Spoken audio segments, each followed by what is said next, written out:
Japanese ஃபிலாசபியோட சேர்ந்து இந்த புத்தகத்தில் சொல்லியிருப்பாங்க. அது என்ன அந்த 10 ரூல்ஸ்னு பார்த்துடலாமா? எப்போதுமே டோன்ட் ஃபில் யுவர் ஸ்டமக், 80% சாப்பிட்டா போதும். லைஃப்பில் எதுவாக இருந்தாலும் take it slow, life is not a race.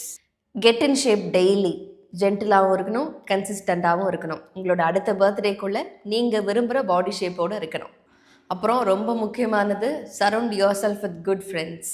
Smile and acknowledge people, ஏன்னா பாசிட்டிவிட்டி தான் பாசிட்டிவிட்டியை கொண்டு வரும். ரீகனெக்ட் வித் நேச்சர், ஏன்னா ஃப்ரெஷ் ஏர் தான் மைண்டை கிளியர் பண்ணும். பி கிரேட்ஃபுல், ரொம்ப டைனியான விஷயத்துக்கு கூட நம்ம கிரேட்ஃபுல்லாக இருக்கணும்.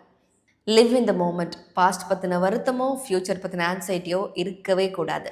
எப்போதுமே ஸ்டே ஆக்டிவ், டோன்ட் ரிட்டையர். லாஸ்ட்டாக ஃபாலோ யுவர் இக்கிகை. டெய்லி நீங்கள் காலையில் எழுந்திரிச்சு உங்களுக்கு பிடிச்ச விஷயத்தில் வேலை செய்கிறதுக்கான ஒரு பர்பஸை உருவாக்கிக்கோங்க. இதுதான் இக்கிகை. இக்கினா லைஃப், கைனா பர்பஸ். என்ன ஃபாலோ பண்ண ஸ்டார்ட் பண்ணிடலாமா?